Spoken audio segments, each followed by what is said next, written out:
Assalamualaikum warahmatullahi wabarakatuh. Perkenalkan, nama saya Nurul Aini dari mahasiswa Fakultas Hukum Universitas Surya Kencana. Di sini saya akan mereview kembali tugas hukum pidana yang didoseni oleh Ibu Profesor Dr. Hajah Heni Nuraini, SHMH, beserta asistennya Dr. Muhammad Rendi Aridayandi, SHMH.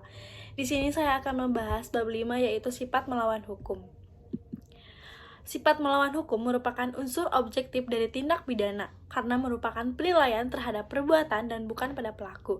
Perbuatan yang memenuhi rumusan dalam undang-undang tersebut tidak selalu bersifat melawan hukum, sebab mungkin ada hal yang dapat menghilangkan sifat melawan hukum perbuatan tersebut. Kesimpulan, sifat melawan hukum dapat dihapus dengan adanya alasan pembenar. Menurut sifat melawan hukum formil, alasan pembenar hanya dapat diambil berdasarkan hukum tertulis.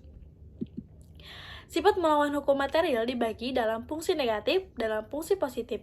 Dan yang ketiga, sistem hukum pidana Indonesia menganut ajaran melawan hukum material dalam fungsi yang negatif. Sifat melawan hukum harus dibuktikan apabila dicantumkan dalam rumusan tindak pidana secara tegas, maka unsur melawan hukum harus dibuktikan. Apabila tidak dicantumkan secara tegas dalam rumusan undang-undang, maka ada dua pendapat, yaitu dalam fungsi yang positif, dalam fungsi yang negatif. Kemudian ada rumusan sifat melawan hukum dalam undang-undang.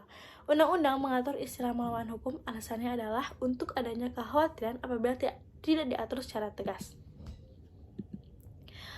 Orang yang berhak atau berwenang untuk melakukan suatu perbuatan sebagaimana dirumuskan dalam undang-undang akan dipidana. Sekian review dari saya. Wassalamualaikum warahmatullahi wabarakatuh.